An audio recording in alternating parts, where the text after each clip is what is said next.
Bonjour à tous, dans cette vidéo nous allons voir comment déterminer la mesure d'un angle en radians.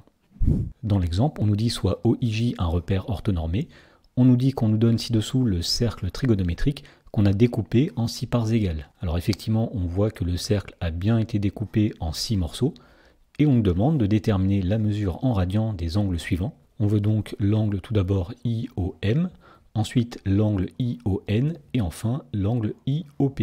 Alors pour faire cela, on va commencer par rappeler ce qu'est la mesure d'un angle en radians.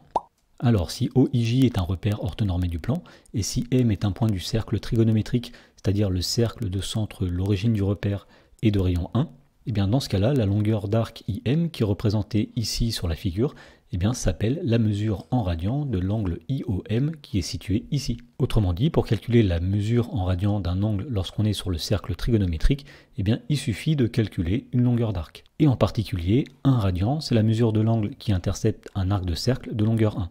Donc sur la figure, nous voyons ici un arc de cercle de longueur 1, ce qui veut dire que l'angle qui est ici vaut 1 radian. Voilà, donc sachant tout cela, voyons comment nous pouvons calculer la mesure de l'angle IOM dans la première question. Alors l'angle IOM, c'est l'angle qui est ici, et donc d'après la définition, pour calculer la mesure de cet angle en radians, eh bien il suffit de calculer la longueur d'arc qui est ici. Et donc pour calculer cette longueur-là, nous allons utiliser le fait que le cercle trigonométrique a été découpé en 6 parts égales. Donc ici nous avons une de ces 6 parts, autrement dit, pour calculer la longueur d'arc IM, il suffira de prendre 1/6 de la longueur totale qui est ici, autrement dit 1/6 de la circonférence du cercle. Donc on peut commencer par calculer la circonférence de ce cercle avant de calculer l'angle IOM.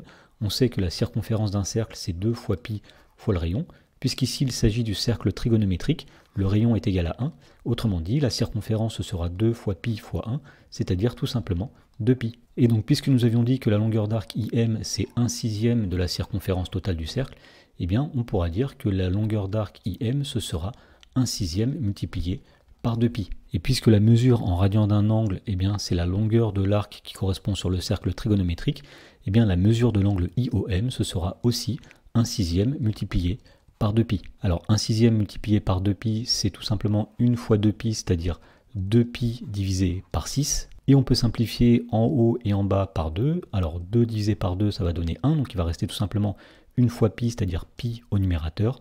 Et en bas, nous faisons 6 divisé par 2, c'est-à-dire 3. Et on en déduit que la mesure en radians de l'angle IOM, c'est pi sur 3. Dans la question numéro 2, on demande de déterminer la mesure en radians de l'angle ION, c'est-à-dire l'angle qui est situé ici. Et puisque pour déterminer la mesure en radians d'un angle, il suffit de déterminer la longueur de l'arc qui correspond, eh bien la mesure de l'angle ION, ce sera la longueur de l'arc IN. Et pour calculer la longueur de cet arc de cercle, eh bien on remarque tout simplement que l'arc de cercle IN sera 2 fois plus grand que l'arc de cercle IM, tout simplement parce que le cercle avait été découpé en 6 parts égales. Autrement dit, on en déduit que la mesure en radians de l'angle ION, ce sera 2 fois la longueur de l'arc IM. Alors nous avions dit que cet arc avait pour longueur pi sur 3.